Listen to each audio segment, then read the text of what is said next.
Ayan guys, meron tayong i-repair na Samsung Smart TV na ang problema niya ay flickering picture. Tara guys, samahan niyo ako kung paano natin i-repair ito. Ang model nito guys ay UA55TU 8000G. Ayan guys, ito yung pinakalaman ng Samsung sa ganitong klaseng model na Smart TV. Ayan yung kanyang flex wire at ribbon wire mula sa panel board sa pinaka panel screen. Yan, i-check natin guys. Ito yung first step guys sa pag-check. Tatanggalin muna natin tong flex wire para ma-trace natin kung dito ba ang may problema sa left side ng nitong panel screen. And guys, kung mapapansin nyo, kahit na kalas na natin sa right side yung pinaka flex wire nya, ganun pa rin, flickering pa rin.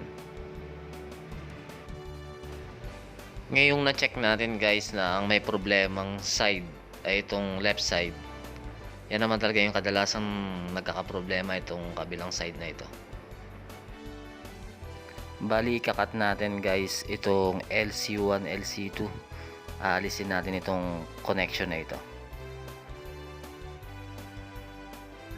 Ayan guys, yung may bilog na yan, ayan yung pinagkakabitan ng LC1 at LC2.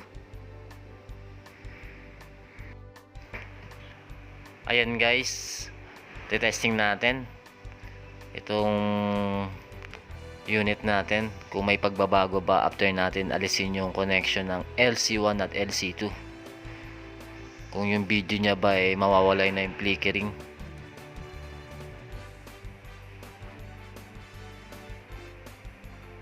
Ayun guys, medyo okay na.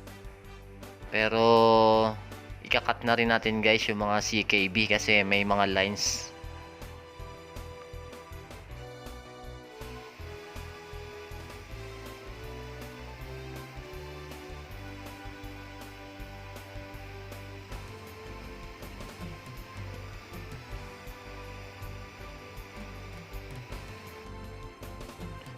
Ito yung connection ng CKB guys.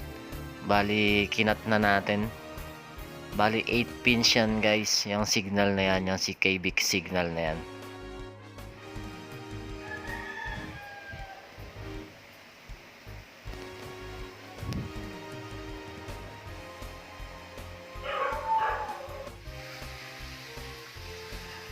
Ayan guys, sinara na natin para maobserbahan natin. Awat tulong naman ng Diyos guys, nagawa naman natin itong pinapa-repair sa atin.